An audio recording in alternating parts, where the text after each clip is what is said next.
Mateus 20:20.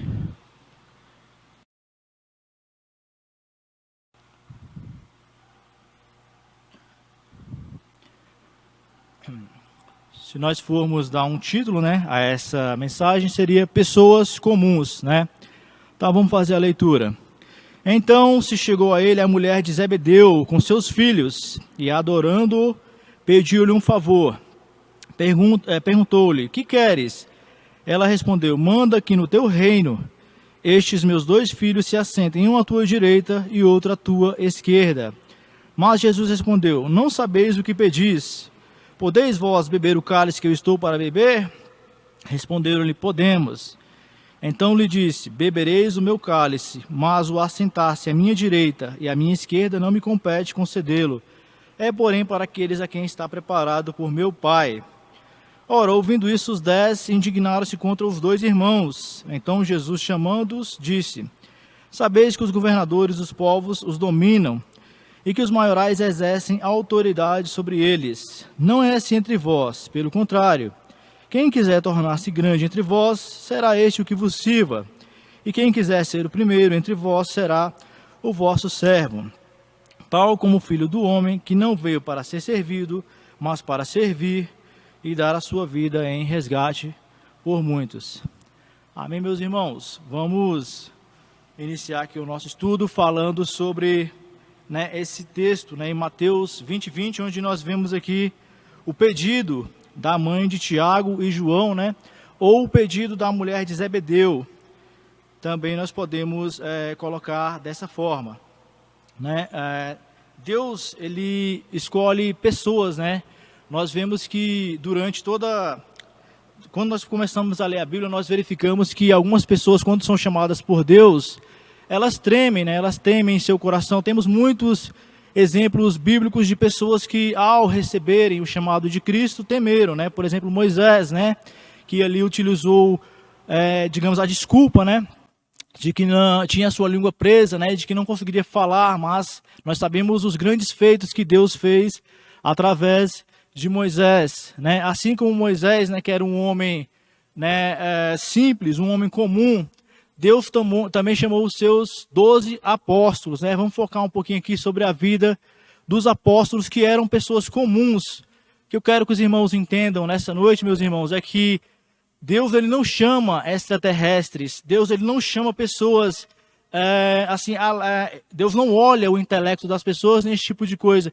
Deus chama para a sua obra pessoas comuns, servos comuns.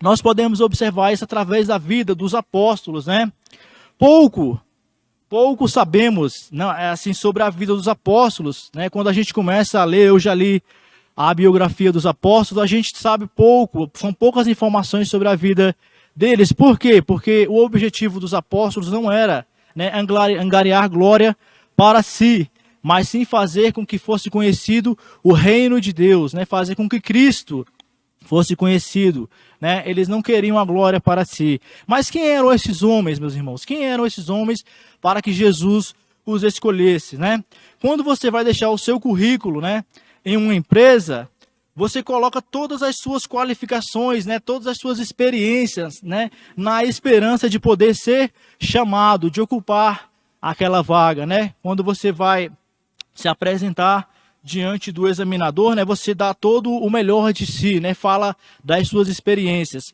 Mas esses apóstolos, o que eles tinham de mais? Qual era o que eles tinham, que fez com que Cristo os escolhesse, O que qualificava esses homens para serem apóstolos, é a pergunta, Eles não eram conhecidos, não eram pessoas conhecidas no seu tempo, Eles não eram pessoas conhecidas, não eram grandes oradores ou teólogos.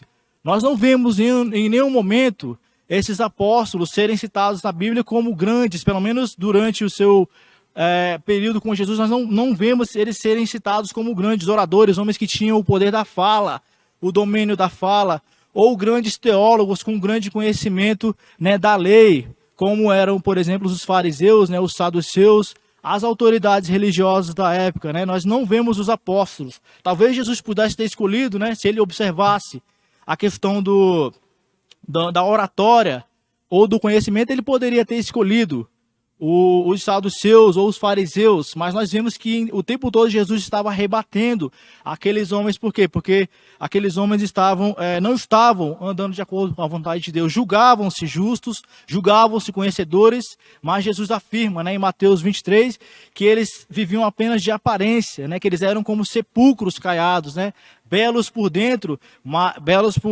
por fora, mas por dentro cheio de toda podridão, né? Então, Jesus não escolheu os fariseus. Eles não eram grandes oradores, né? Não eram nobres, não eram homens nobres de nascimento. A Bíblia também não afirma em nenhum momento que esses homens eram homens de nobreza, né? Da linhagem real de Israel. Então, quem eram esses homens? Eles não eram galileus. Quem eram esses galileus? Era, digamos, como se diz o termo hoje, a ralé da sociedade. Eram aquelas pessoas que não são vistas. Eram aquelas pessoas que eram camponeses, gente de baixa classe, de classe baixa, né? Eles não eram sábios também segundo a carne, não tinham grande intelecto, né? Então nós vemos aqui que esses homens não tinham capacidade alguma para que Cristo pudesse escolhê-los, né? Se fossem observadas essas coisas para a missão a qual eles tinham de cumprir, né? A Igreja Católica hoje, já falando de hoje, ela coloca esses homens como santo no sentido literal da palavra, né? Quando a gente vê a missa, né, eles chamam de São Marcos, São Paulo, São Mateus. Mas analisando a palavra de Deus, nós podemos afirmar que eram homens comuns, homens assim como eu e como você. E quais eram as ocupações dos apóstolos, né? Um deles havia sido Zelote, né? Simão o Zelote. Às vezes a gente não para muito para conhecer assim, os apóstolos, a gente foca muito em Pedro, Tiago, João, né? Mas Simão o Zelote, por exemplo, né? Tem o outro também, Judas, né? Não o que o traiu, mas o outro Judas.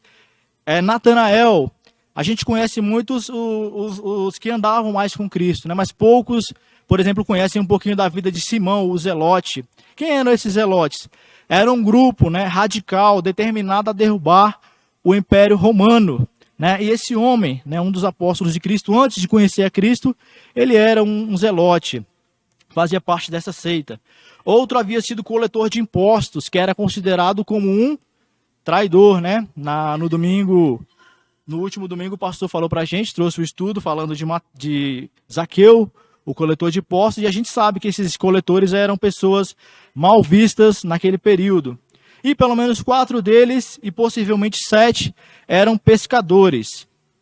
Quanto aos outros, podem ser comerciantes ou artesão, mas a Bíblia não cita as suas ocupações. Então, meus irmãos, observando a vida dos apóstolos, nós podemos analisar que Deus, ele não enxerga como enxerga o homem, porque o homem enxerga a aparência, mas Deus enxerga o coração. Sim.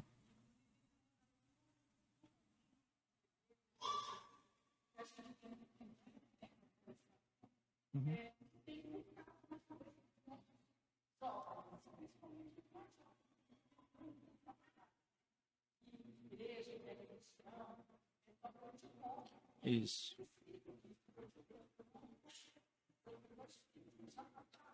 Uhum.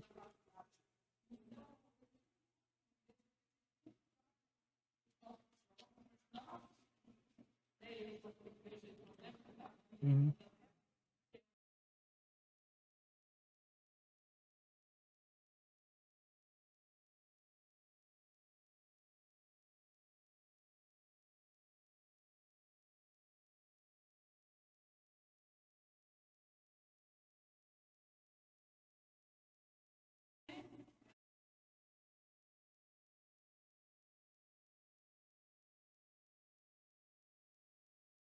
É importante a gente conhecer, né? É importante a gente estudar a vida dos apóstolos, né? Que eram homens simples, né? Mas foram escolhidos por Cristo, né? Não pelo seu intelecto ou pela sua, né, aptidão na fala, né? É claro que depois a gente vê Pedro, né? Depois que Jesus é crucificado, né? Que ele recebe ali o dom do Espírito, digamos assim. Né, ele tem uma pregação dele que mais de 5.000 pessoas, né, com a fala dele, né, são convertidas ali, Em Atos dos Apóstolos fala, né? E creram todos aqueles que estavam destinados a crer. Exatamente, isso. Então, eram homens simples, pescadores, né? Então, a gente vê que Deus, ele não capacita, digamos assim, uma frase, né, que a gente escuta muito, ele não escolhe o capacitado, mas ele capacita, meus irmãos, os escolhidos. Exatamente. Então, que eu e você, possamos entender que Deus nos chamou para uma obra, Deus nos chamou para pregar o seu evangelho, e a nossa responsabilidade é falar sobre Cristo, né? É levar aquelas pessoas com todo respeito, é claro, né? Educação a crerem, a conhecerem a Cristo. Essa é a nossa responsabilidade. Então, meus irmãos, nós podemos observar, conhecendo a palavra de Deus, que eram homens comuns. Algum irmão pode ler, por favor? 1 Coríntios 1, 26, 29, por favor. Os irmãos que estão em casa também podem acompanhar. 1 Coríntios 1, 26 até o 29.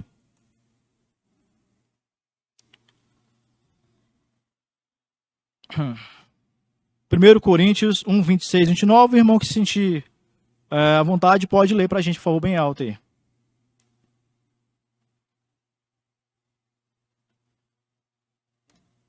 Primeiro Coríntios 1, 26, 29. Qualquer irmão que se sentir à vontade. Pode ser a irmã Fátima. Por favor. A vocação dos santos. Acho que não.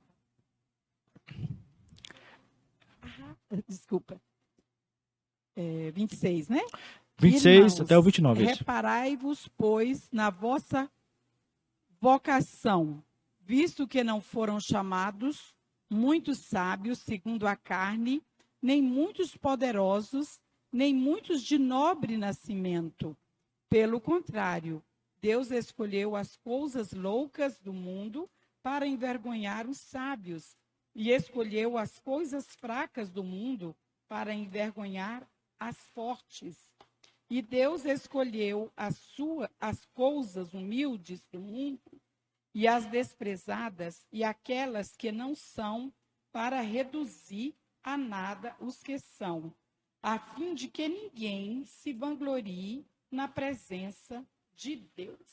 Amém, meus irmãos. Então, reparai na vossa vocação, visto que não foram muitos sábios, segundo a carne. Aqui é um resumo, praticamente, né, de tudo que nós falamos até agora aqui. Nem muitos poderosos, nem muitos de nobre nascimento, né? Qual dos apóstolos era de nobre nascimento?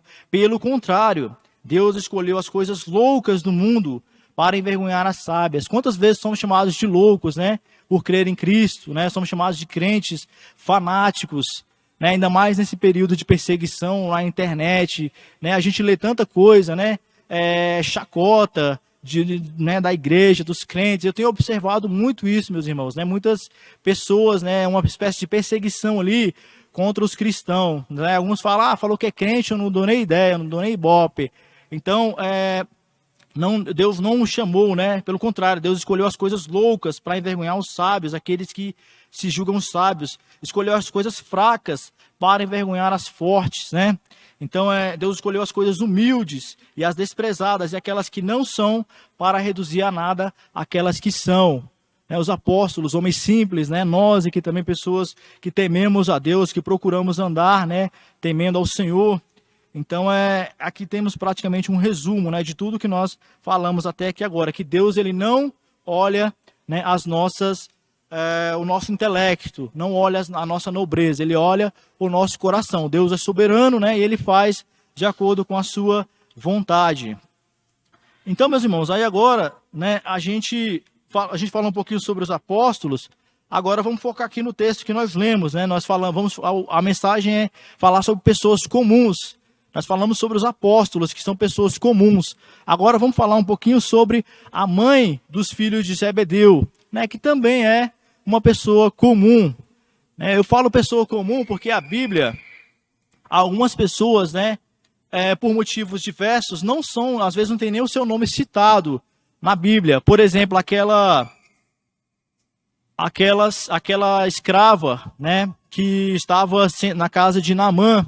Segunda Reis, capítulo 5, afirma que ela, né, diante da enfermidade do seu patrão, né? Ele era leproso. Diante da enfermidade do seu patrão, ela falou: olha, aqui nessa terra eu não conheço ninguém, mas lá na minha terra tem um homem de Deus, né? E ele pode, né, fazer algo pelo Senhor.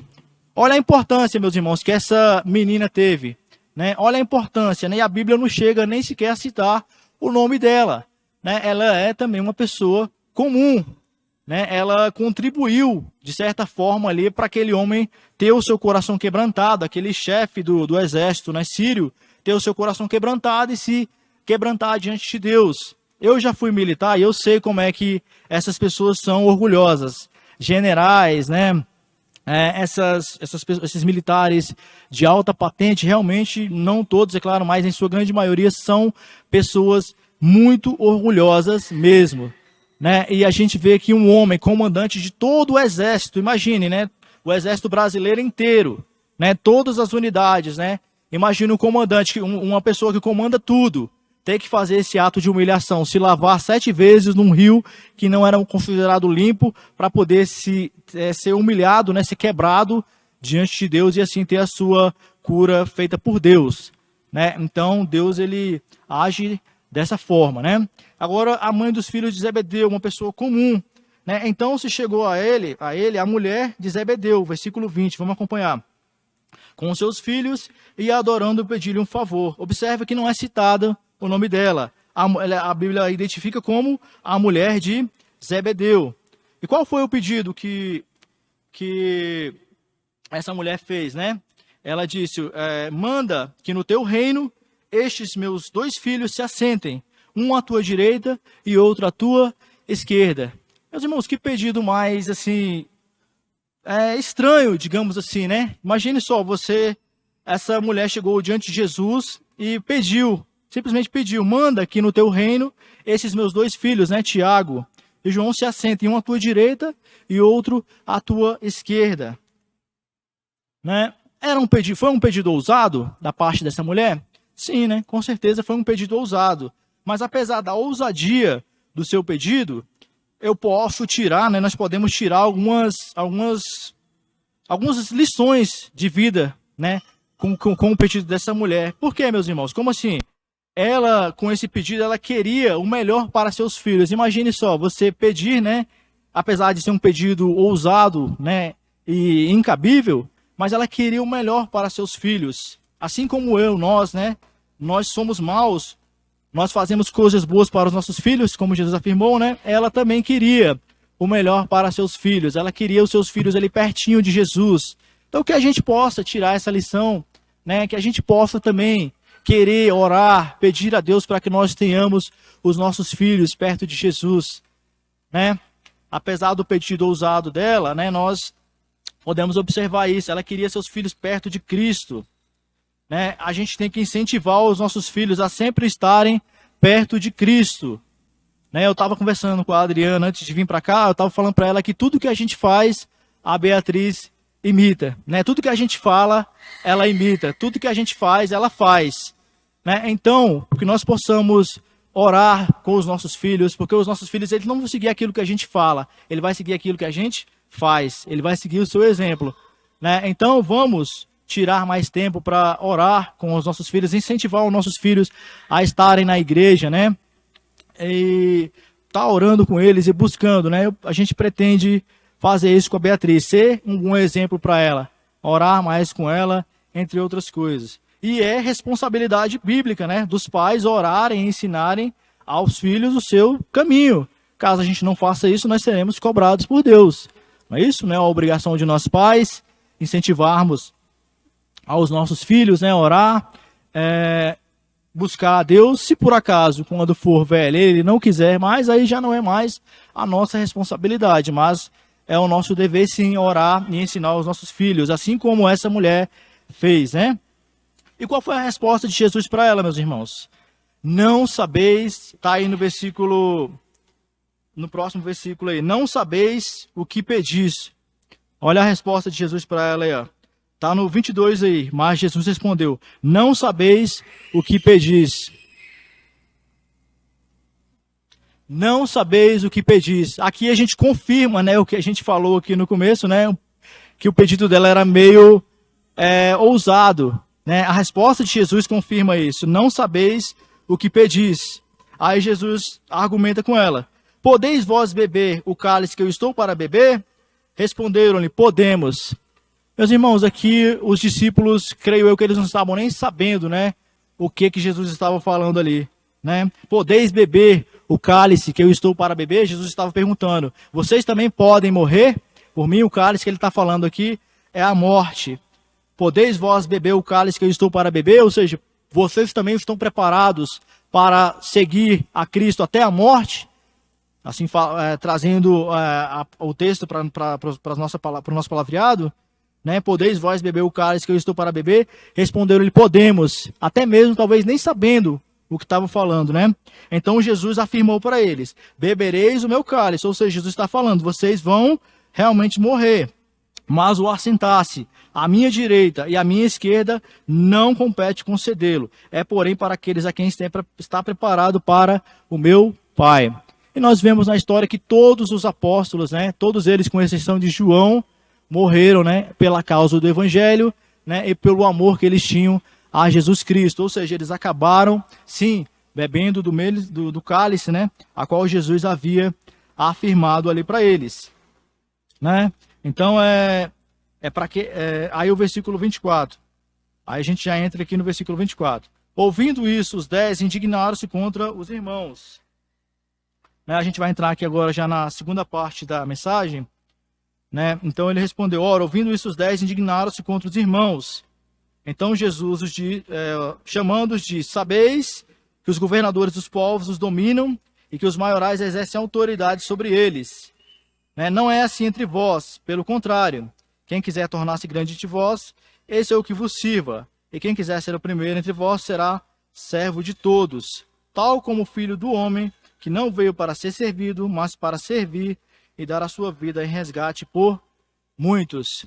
Essa segunda parte da mensagem aqui, meus irmãos, Jesus ele dá uma lição, né, aqui para nós, para os discípulos, né, que também serve para nós. Primeiro, né, eles se indignaram entre si, algo que acontece nos nossos dias. Um irmão se indigna, né, se enfurece contra o outro.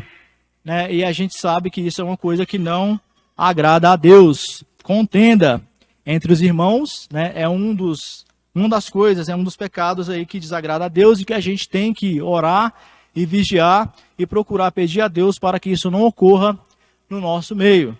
Aqui houve indignação uns contra os outros. Então, Jesus chamando disse, né? Aí ele falou sobre os governadores dos povos, sobre os homens que exercem influência sobre o outro através da luta, através da força. E Jesus afirma, não é assim entre vocês, né? Aí ele cita aqui uma série de coisas, uma série de exemplos para nossas vidas, né? Só que antes desse pedido, antes dessa confusão, dessa contenda entre os apóstolos, em Marcos 9:35, já estava havendo uma contenda entre eles. Em Marcos 9:35, a Bíblia nos afirma que eles estavam discutindo para saber quem entre eles ia ser o maior, para saber qual deles seria o maior. Olha a briga dos discípulos, meus irmãos. Aqui eles ainda não eram convertidos. Os irmãos concordam comigo que aqui eles ainda não eram convertidos? Olha a briga dos irmãos, uma briga de quem ainda não conhece Deus, de quem não conhece Jesus, né? Uma briga de quem ainda está aprendendo, né, a causa de Cristo. Porque uma briga dessa demonstra imaturidade espiritual, demonstra falta de conhecimento da parte de Deus e falta de conhecimento das Escrituras. Como é que a gente pode ver um cristão, né, brigando para saber qual deles vai ser o maior, qual que vai dominar entre todos, né? E isso aqui, claro, né, que Jesus, com toda a sua sabedoria, os chamou e fez essas afirmações. Então, meus irmãos, o que a gente pode tirar disso aqui? O cristão, ele não deve seguir a lógica do mundo. O mundo fala uma coisa. Nós não devemos seguir a lógica do mundo, né? Nós não devemos ter esse orgulho em nossos corações. João afirma que aquele, né, que diz estar em Cristo deve andar como ele andou. 1 João 2,16. Aquele que diz estar em Cristo também deve andar como ele andou. E como foi que Cristo andou, meus irmãos? Como foi que Cristo andou? Né? O apóstolo Paulo também afirma: sede meus imitadores, assim como eu sou de Cristo.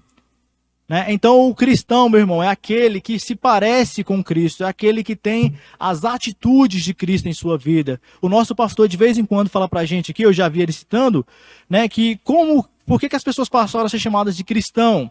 Porque as pessoas só falavam de Cristo, agiam como Cristo, andavam uns com os outros falando de Cristo, onde quer que iam falavam de Cristo.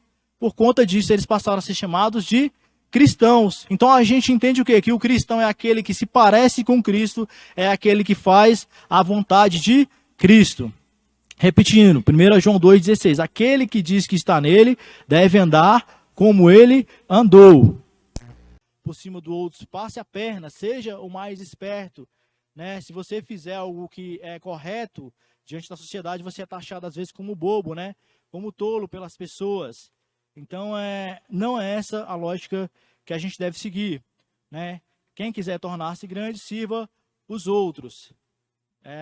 Isso aqui é importante. Quem quiser ser o maior, seja o menor. Né? Quem quiser ser o maior, que seja o menor. O pastor também sempre cita para a gente aqui a parábola do fariseu e do publicano. Eu vejo muitas pessoas, meus irmãos, com as atitudes do publicano, do fariseu. Né? O que ele falava, o fariseu? Né? Senhor, graças te dou, porque não sou como as demais pessoas. Né? A gente não pode ter esse sentimento de achar que porque somos cristãos, somos melhores do que os outros. Somos tão pecadores, né, como qualquer outra pessoa. Então a gente tem que clamar a Deus todos os dias pela sua misericórdia sobre as nossas vidas e pedir a Deus perdão, porque nós estamos pecando o tempo todo, meus irmãos. A gente às vezes acha que não, mas pecamos o tempo todo, seja em palavras, seja em atitudes, seja em pensamentos. Então a gente não é melhor do que ninguém, nós não somos melhor do que o homossexual, não somos melhor do que a pessoa que está se prostituindo, nós somos pecadores alcançados pela graça de Deus, pela misericórdia do Senhor, e assim nós devemos orar, né, para que Deus também salve aquelas pessoas. Quem quiser ser o maior, seja o menor, né? Mas o que eu falei para os irmãos, tem muitas pessoas sendo o fariseu, né? Senhor, graças te dou, porque não sou como as demais pessoas, roubadores, né, adúlteros, né? Eu dou o dízimo de tudo que tenho, se justificando diante de Deus como se fosse santo, né? Mas não é assim que nós devemos ser como o publicano. Nem sequer ter a coragem de levantar a cabeça aos céus e dizer, bater no peito, né, e dizer, Senhor, sê propício a mim, porque eu sou pecador. Aí prosseguindo aqui, né, o cristão não deve seguir a lógica do mundo, mais um termo aqui, Mateus 5,37, seja o seu sim, sim, e o vosso não, não. Se algum irmão quiser abrir, Mateus 5,37, né, seja o seu sim, sim, e o vosso não, não, também é outra característica que o cristão deve ter, né? Mateus 5,37. Outra característica que a gente vê aqui, se alguém te ofender com um tapa na face direita, volta-lhe a outra. Lucas 6:29. Se alguém quiser tirar-lhe a capa, deixa que levem também a túnica. Né? Ele está falando aqui sobre a questão da humildade, do desapego, né, às coisas materiais. Eu sei que é difícil, né? Às vezes você divide ali o seu celular em 12 vezes, né? Aí chega uma pessoa ali e leva, a nossa vontade realmente, né, é vingança, não é? A gente quer que essa pessoa, né, mas não, nós devemos pedir a Deus que, claro, que a justiça seja feita, ele pague, né, assim, civilmente falando, né, seja preso e pague ali pelo seu crime, mas nós não devemos, nós devemos desejar que aquela pessoa conheça a Cristo e venha, né, a ser salvo, né? Então, se alguém vier tirar a capa, deixe também a túnica. Então, está falando da humildade, né, de você não ser apegado às coisas materiais. Se alguém lhe obrigar a andar 1 milha, vai com ele 2. É difícil, né, meus irmãos, ser cristão? Quando a gente para analisar essas coisas assim, a gente vê que, né, realmente não é fácil. É fácil a gente ficar lá dando glória a Deus, aleluia, hoje é o dia da vitória, Deus vai te dar a vitória, Deus vai te dar um carro, vai te dar uma casa, mas isso aqui, né? Isso aqui, às vezes, a gente deixa de lado, né? E é importante a gente estar atento a essas coisas. Se alguém lhe obrigar a andar 1 milha, vai com ele 2. A humildade do cristão, né? Diferente do evangelho que coloca o homem no centro, né? Aqui, através desses versículos que nós lemos aqui, esses versículos nos mostram, né, um evangelho diferente que é pregado em algumas igrejas hoje, onde o homem é o centro, onde fala que você é precioso, né? Pode até ser, você é precioso, mas diante de Deus você não precisa se orgulhar por isso. É claro que Deus nos ama, Ele quer nos abençoar, mas as pessoas estão tendendo a colocar o homem no centro. Diferente também da teologia da prosperidade, que diz que você não deve aceitar coisas ruins na sua vida. Como assim, meu irmão? Você não deve aceitar coisas ruins na sua vida? Olha os apóstolos aqui, como cada um deles morreu de forma, né, cruel. Muitas pessoas passaram por problemas, por adversidades na Bíblia, e chega uma pessoa hoje dizendo que você não deve aceitar coisas ruins na sua vida, porque se você tiver algo ruim, né, se a sua vida estiver passando por dificuldade, você está em pecado. Né? Então é complicado, meus irmãos. Nós devemos rebater esse tipo de evangelho, tá bom? Esse não é o evangelho de Cristo. O evangelho de Cristo é o evangelho da renúncia. Aquele que quiser me seguir, negue-se a si mesmo, tome a sua cruz e siga-me. A cruz está falando sobre as dificuldades, sobre, né, as adversidades que o cristão enfrenta durante a sua vida. Então, meus irmãos, fiquemos atentos a essas coisas. Bom, teologia da prosperidade, entre outras coisas, para que nós não caiamos nessas armadilhas que o mundo nos mostra, né?